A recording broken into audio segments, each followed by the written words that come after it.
Hey, Wendy. Okay, here we go. This is George Topol. I'd like to call the meeting to order. And please rise for the Pledge of Allegiance. And you're all muted unless you stand and speak, so we'll just do the Pledge of Allegiance.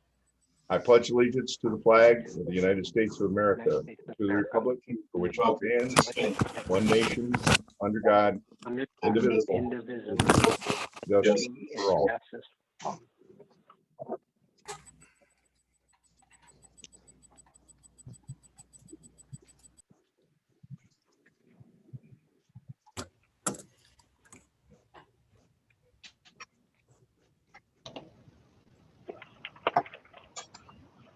New appointments to the commission. Attorney Dave Hollenbeck is in court this morning. So Ty, could you take it away, please? Sure. We don't have any new appointments, and I don't know if Representative Pressel is on or not, but I just wanted to again formally welcome him as our appointment from the governor, since that was made official in a governor's announcement. So I don't see him on the Zoom chat, or the Zoom call, but I just wanted to welcome him. That's been formally announced by the governor's office.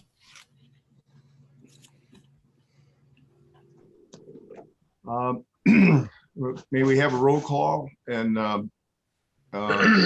first of all, we'll have the approval of minutes with the roll call. If there are no objections to the minutes as presented, they shall be approved. If there are any objections, please have any discussion right now. You find that on pages 1 through 4 in your packet.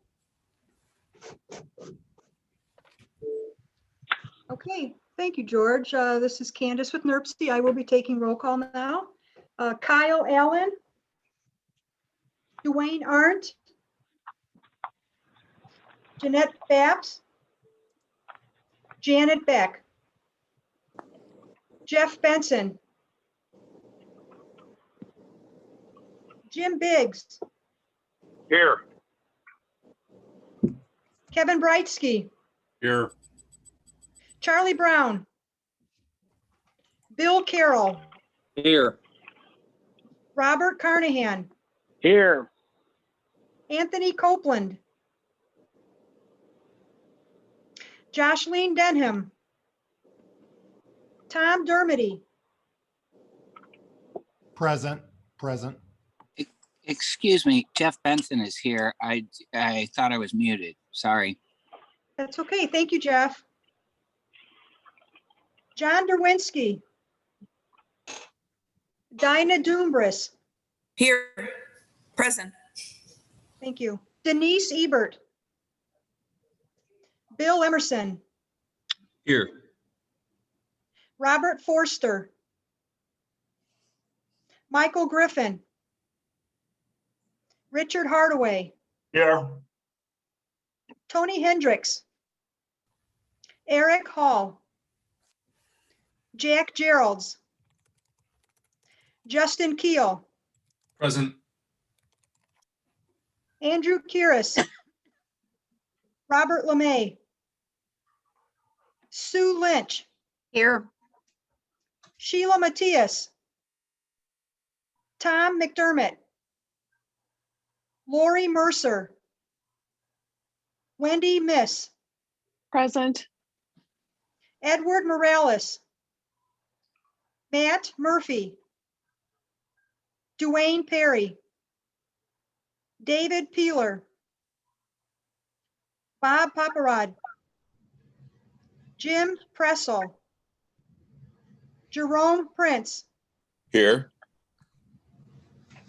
Mike Rosenbaum, Rick Rifa, Tom Schmidt. Tom Schmidt. Here. Thank you. Brian Snedcore. Steve Spebar. Here. Greg Stinson. Here. Gerald Swets.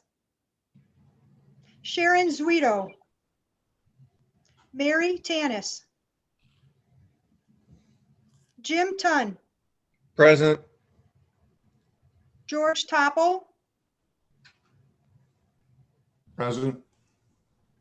John Yelkich.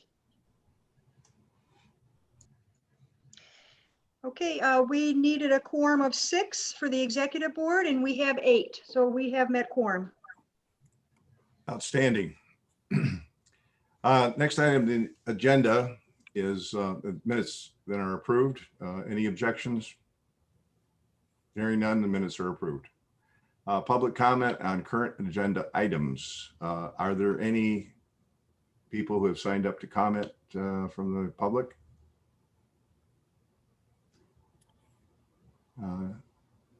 Hearing none, we'll move on. The report of the chair.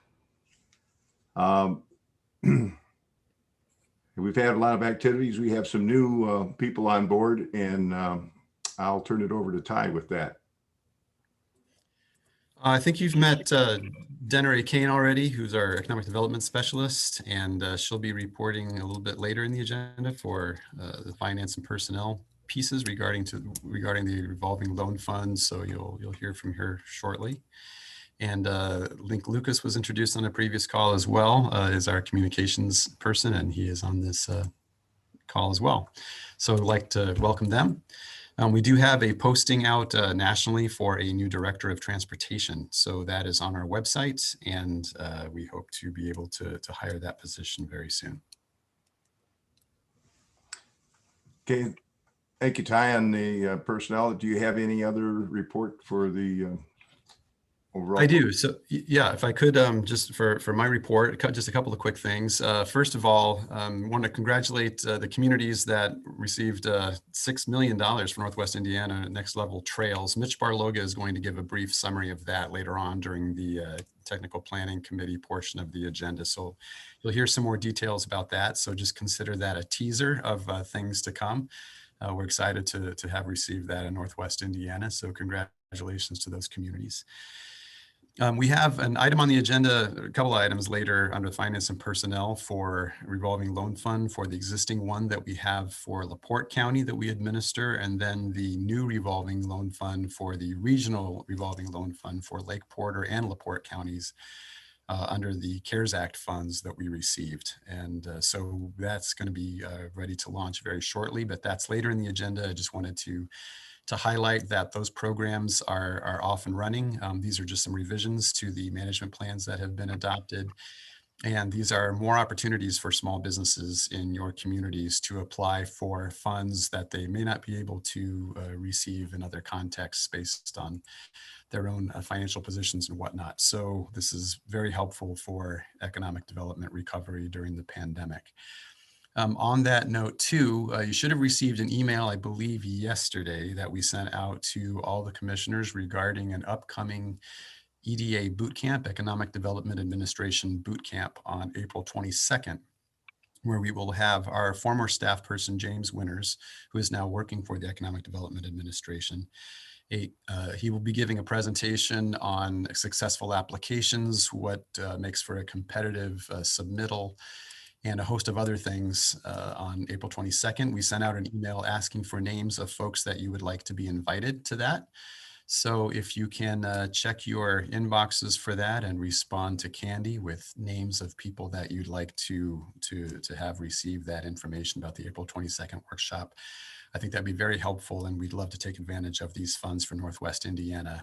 As you know, under the American Rescue Plan that was just adopted, there was $30 billion, I believe, allocated to the Economic Development Administration. So clearly Congress has seen the EDA as a way to help sustain economic development activity throughout this pandemic. And with that $30 billion, I'm not sure exactly how much will be within the pool that is that we can compete for, but obviously we would love to have good applications from this region to be able to compete for those funds.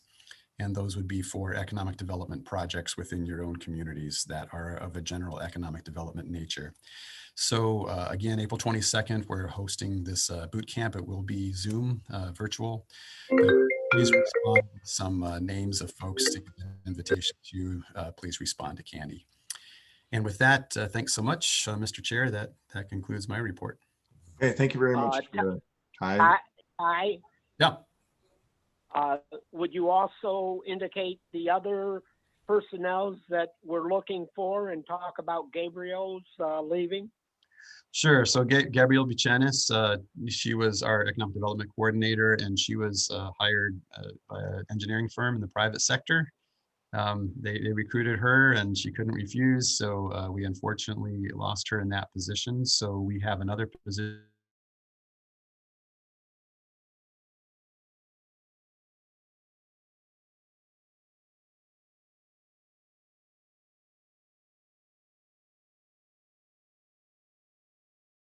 And we also have a grants assistant and a programming assistant.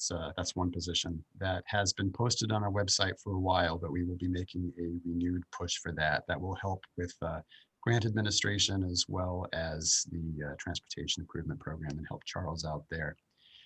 So the positions that we have posted on our website, you can go right to the homepage of nrpc.org, nrpc.org. And in the sidebar, there is a job posting choice to click on, and that will take you to the open positions that we have, and would encourage checking those out and passing those along to anyone that you think might be interested. Thanks, Bob, for that. You're welcome. Are there any other questions?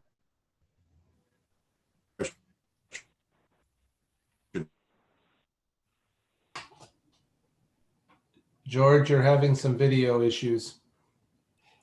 You might need to turn off your video.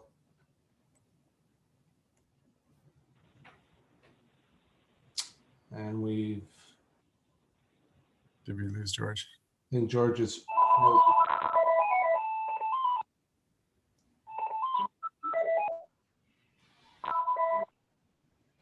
George? Okay. I think Let this is the sad reality of the Zoom world that we're in. let me. now, so. Justin, if you're on the call, I don't know if you're able to step in. Yeah, I can probably step in. Into this video. Thank you. You just finished up your report, correct? Just finished up my report, correct. So we're just on EMPC. Okay, I think that takes us then to EMPC, and I think I heard that who was giving a report on that? Kathy. Right. Yes, EMPC did not meet this month, but I did want to offer an update on the environmental resilience application that we submitted to IU in the end of last year. We actually had, you guys had passed a resolution, I don't remember the number, to support that. In all, we had 14 jurisdictions commit to that, including all 3 counties and 11 cities and towns. And we're really excited because our application was accepted. So we're in the process of working with IU as well as the community partners who were so supportive of this project to get all the logistics nailed down on our end. But we'll be sending you all, and hopefully you know who you are, congratulation letters and an invoice for a little less than $1,200 for us to fund our responsibility towards the interns. And of course, my dogs are barking right now when I'm talking.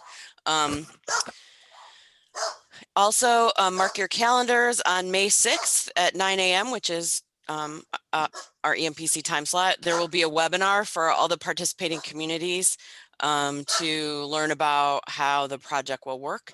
And then the interns should be starting in late May or early June to pull together all the information. And if anybody has more questions, they can contact me. Okay, is that it, Kathy? Yes. Okay, thank you. Is there any more problems with my video? I have my video off right now. Yeah, you Try it sound again. great, George. You sound good now. Okay, should I try my video? I probably wouldn't. Okay. No, I don't know what happened there, but let me know later. you look marvelous, but I wouldn't take any chances. Okay. The next item will be done by consent agenda, and that will be the Finance and Personnel Committee, which is now chaired by Greg Stinson. So, Mr. Stinson, would you please take it away? Certainly. Thank you, Mr. Chairman. The Finance and Personnel Committee met earlier this morning to review the financial reports for the January and February of 2021 and the preliminary year-end report for the year ending December 2020. The committee also reviewed bank reconciliations and claims registers for January and February. The Finance and Personnel Committee brings forward 2 action items to the committee today. Both items come with unanimous favorable recommendations. Denneray Kane will present the 2 action items at this time to the committee. Thank you, committee members. In front of you is Resolution 2103, and this reflects actions related to amendments to the LaPorte County only revolving loan fund management plan. This is part of a required 5-year update. And back in February, that loan committee took actions to approve the recommendations that were prepared by Gabrielle Baikunis. Many of the changes were related to the EDA request for additions or changes. And these were all outlined in the memo that was attached to my cover memo dated February 18th. So Resolution 2103 basically agrees to those changes for the LaPorte County only revolving loan fund management plan. Again, they're outlined in detail in the attached information. And then the other one is Resolution 2104. And these are amendments related to the application fee for the Regional Revolving Loan Fund.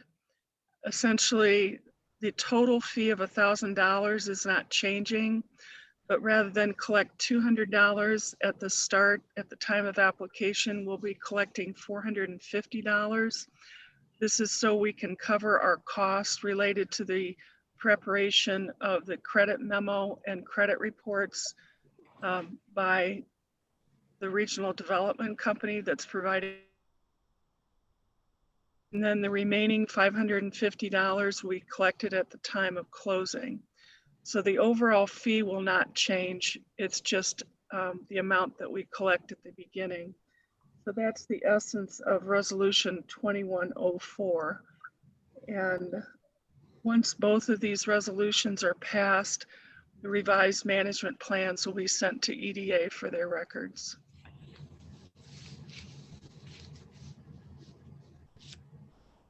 Okay, thank you, Denneray. Are there any questions or comments?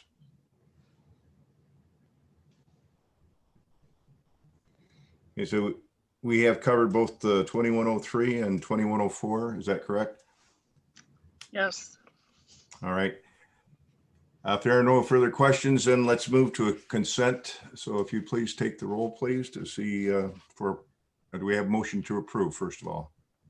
Mr. Chairman, point of order. Yes, sir. I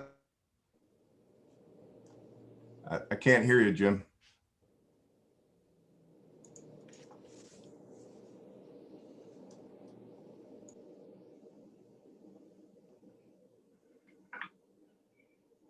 Hello? I cannot hear. We can hear you now, I think. Can you I say that, believe please? since this is an executive board meeting, motions, seconds, and votes are reserved for executive board members. Yes. Thank you. Mr. Chairman, Yes. I make a motion that we adopt Resolution 21-03 and Resolution 21-04. Okay, we have a motion from Mr. Hardaway for 2103 and 21. Second. I second. And we have a second from Mr. Stinson. Are there any further comments?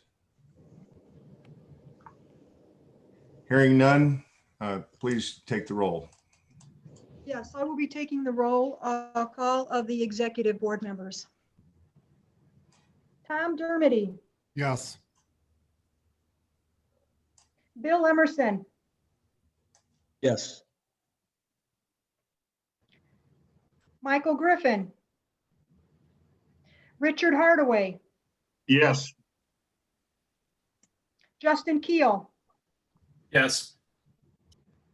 Sue Lynch, Yes. Sheila Matias, Wendy Miss, Yes. Jim Pressel, Greg Stinson, Yes. Jim Tunn, Yes. George Topple. Yes. It's unanimous. Okay, of the members present voting, we have a unanimous decision, so the motion carries. The next item on the agenda will be the Technical Planning Committee. Mr. Kevin Brightsky. Are you there, Kevin? Yes, Thank you, sir. It's all yours. thank you, Mr. Chair. Since the last commission meeting, the Technical Planning Committee met virtually on February 9th and 18th, and the minutes from these meetings are found on pages 15 to 18 of your packet. The TPC also met on March 9th, so staff could begin the 30-day public comment period for the 2020-2024 Transportation Improvement Program Amendment Number 13, NWI 2050 Amendment Number 2, the 2022 to 2026 Transportation Improvement Program, and the Air Quality Conformity Determination Report. The comment period began on March 9th, 2021, and will end April 8th, 2021. There are no actions today, but there are 2 updates on actions planned for the next month's full commission meeting. The first update is from Scott Weber on the second amendment and conformity analysis to the NWI 2050 plan. Mr. Weber? Thank you, Mr. Brightsky. Yes, we do have an update regarding 2 of the action items that Mr. Brightsky just mentioned regarding NWI 2050, which is our long-range plan for the region, amendment number 2, as well as the air quality conformity determination for that item. So for the NWI 2050 amendment number 2, there are 4 changes as part of that amendment. 2 of the changes relate to changes to existing projects. One of those is an NDOT project on US 41 between US 231 and what was previously State Road 2 as the southern terminus. However, that southern terminus of State Road 2 was a mistake on our part, a clerical mistake relating to convenience for staff activity. So we decided to change the southern terminus from State Road 2 further north to 135th Place in the Cedar Lake area to reflect the fact that no scope of work on that project is scheduled to take place south of 135th Place in the Cedar Lake area. And then the other change in scope is related to the Town of Munster's Main Street Extension Project out from Columbia Avenue as its western terminus, eventually out into the village of Linwood, Illinois on Joe Orr Road and Burnham Avenue. However, that project, as we originally have it in the NWI 2050 plan as being completed by 2030 is no longer realistic. And so it's being pushed back to 2040 as part of amendment number 2. And then we also have 2 new additional projects that are regionally significant in scope that resulted from our notice of funding availability or our NOFA process that we went through in the last few months that are reflected in the upcoming draft 2022 to 2026 Transportation Improvement Program that we had to add to the NWI 2050 plan because they're regionally significant. One of those is not necessarily adding a new project per se, but extending the scope of a project, and that's the Porter County's Willow Creek Road Extension Project from 700 North down to State Road 30. We're adding a scope from State Road 130 down to US 30 now, so that entire project will be within the scope of the NWI 2050 plan. And then a brand new project that we added as a result of this whole process is in the town of St. John, the Klein Avenue extension project between 93rd Avenue and 101st Avenue that is being added. So those are the 4 projects that are affected by NWI 2050 Amendment number 2. The Technical Planning Committee looks to take up a recommendation on those projects at its April 6th meeting and for the NERC full commission to consider on April 15th. And then the air quality conformity determination report is simply the required air quality conformity determination because we're a non-attainment area by the Environmental Protection Agency for ozone in our Northwestern Indiana region. So those are the 2 planning updates that I have for that. And again, those are for under a 30-day public comment period that began on March 9th and will last until April 8th. And that's on our website.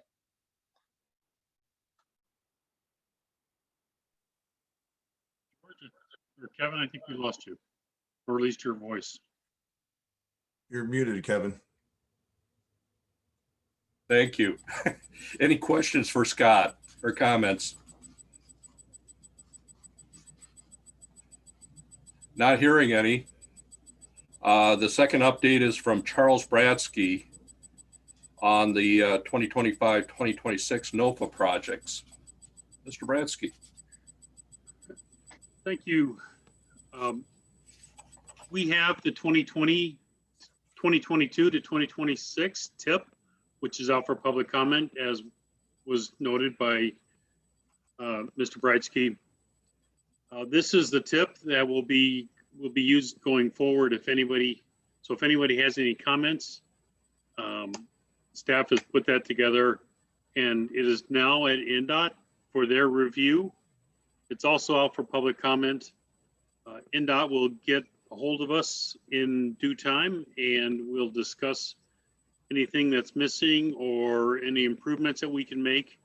I'm sure those will all be minor. But again, there's several projects in there that we added from our NOFA in the last fall for 25 and 2026 that are included in the TIP. There's also an amendment out, amendment number 13 to the 2020 to 2024 TIP. And basically, these are projects that are just adding funds in 2021. Several projects, there's 3 projects actually that had in excess of $100,000 that were added to each of their projects. And of course, according to our Engage NWI, our public participation plan, any amount of funds over 100,000 must be in an amendment. So those are out, but again, those are just for adding funds in 2021. If there's any changes in 2022 and beyond, we basically just left it, put them in the regular TIP. There was also a couple projects that were eliminated. They were on 2022 and 23.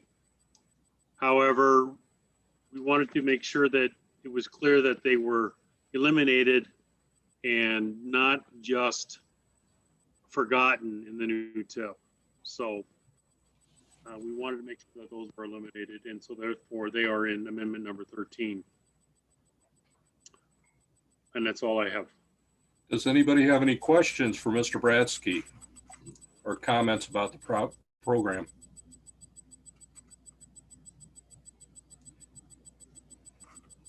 Not hearing anybody, we'll move on.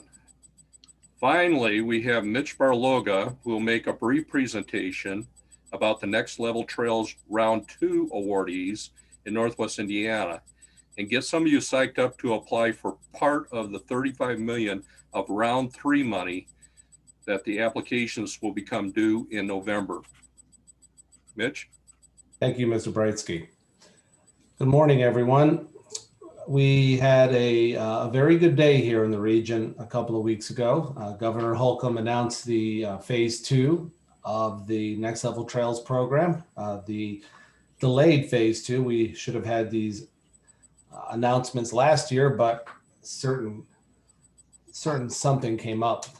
So moving on, what I'll talk about here is a brief summary of the program, the awardees, and talk about, as Kevin alluded to, the final round of funding. So this round, we had about $30 million available. It is administered directly by the Department of Natural Resources. They funded 18 projects. And to tell you about the need throughout the state, that's out of 63 that were received. The final award was just under 30 million, 29.6, but it combined with 21.9 million. So quite a bit of local match. And I will stop here and let you know that if you are looking to apply for this program, although it is 80-20, you'll most likely not receive any money. If you can kind of up that local match a bit more, it'll definitely increase your odds of being approved. So in all, there were more than 70 miles of trails that were approved in 16 counties throughout the state, the longest being over 14 miles and the shortest just being under 1 mile right here in Portage, I'll talk about in a moment. And those 3 NERC area projects that were funded here, the Crown Point, Pensy, the Veterans Trail Connection, in Portage, the Marquette Greenway, and Valparaiso, the Vale Park West. Here are the projects that were approved throughout the state. We have 2 flavors of projects that they allow for. We have the regional and the local. We had the 2 regional being Marquette Greenway and the Veterans Pensy, and then the Vale Park being local. Again, I stop here by reminding you that there are 2 funding pools. So pretty much any trail that you have in mind, no matter how long or short, is eligible under this program. So please keep that in mind for round 3. Here are the 3 projects that were funded in our region. This is being superimposed upon our regional priority corridor map, and the 3 teal dots showing you where they are located in Crown Point, Portage, and right there in Valparaiso. So just to talk about them in a bit more detail, this is very exciting because it's a hybrid project here through the city of Crown Point. It is actually connecting, finishing the Pensy Greenway from Cherville, and then getting it through the city all the way to the southeast where it connects to the Veterans Trail. The 3 red segments are those new or at least funded segments under Next Level Trails. The first one being the Pensy Greenway connection. As you can see, that comes in to the Erie-Lackawanna Trail. That blue line to the very top left is in the town of Cherville. They're on the line, and they received money in the last round to finish to Clark Road at that jurisdiction line. That segment there that you see winding to the Erie-Lackawanna, it's going to be a bit complicated because there are some wetlands and a golf course, but engineers are very creative. So we're looking forward to that. The middle of the city, as you see, segment 2 is a remnant corridor, and it is still unbuilt. So we're going to be putting those together and then finally connecting to the Veterans Trail, which starts at North Street. And that actually continues all the way down eventually to the town of Hebron. So again, a great win, just under $3 million for the entire project. And most of that money will be to build a boardwalk bridge under segment 1 in the wetland area. Here is the winning application in the city of Portage. This is right by our office. If you take a look at this image here, right in the middle of that is the Ameriplex property. It includes a built trail to the very west, the orange line that actually goes right around our offices here at NERC. We have the green line, which is looking to be possibly constructed and finished this year right through Ameriplex, and that will connect to the red line. The red line was just funded with Next Level Trails. It is less than a mile. It's over $2.5 million. And why? Because a bridge is required over Salt Creek. And there are some interesting geology issues in this particular area. It's an absolutely gorgeous segment of property where the National Park has its property in there. And it's going to be wonderful for the public to finally access this hidden gem. If you take a look at the very right-hand side of this image, you'll see a fuchsia or pink line that is in the town of Burns Harbor. That is done. They have finished that segment, another previous Next Level Trails Award winner. So this is a gap that should be finished by next year or 23 at the very latest. We have Mayor Lynch on the line. I am very happy for you and congratulations to your city for this outstanding project being awarded. And then finally, we have the Vale Park West Link. This is a local trail, as you can tell. It is making a connection here in the northeast, northwest part of the city. The very middle of your screen, you can see that white line. That's the existing Vale Park trail, but they did not have a trail connecting it to the east and west. Those yellow lines will be making that happen. Just under 1.5 miles, the award just over $360,000. So congratulations to the city of Valparaiso for that award. So I'll leave you with this. That final round that I keep alluding to, that will start up on November 1st, and it will be a 1-month cycle. So we're having all this time to prepare for and 1 month to get the applications in. It will be $35 million. It will finish off the entire $90 million that Governor Holcomb had appropriated for this.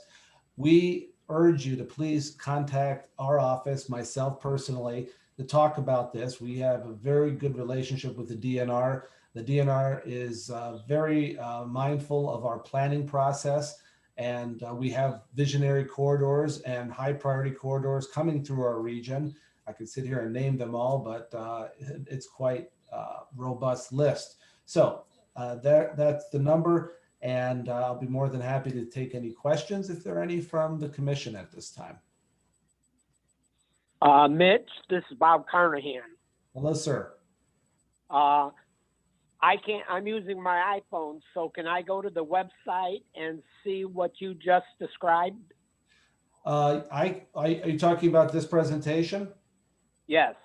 I will make this presentation available to the commission members today. I'll make sure it gets out to you all. All right, thank you. Thank you. Because Sir. I was just listening and had to visualize it.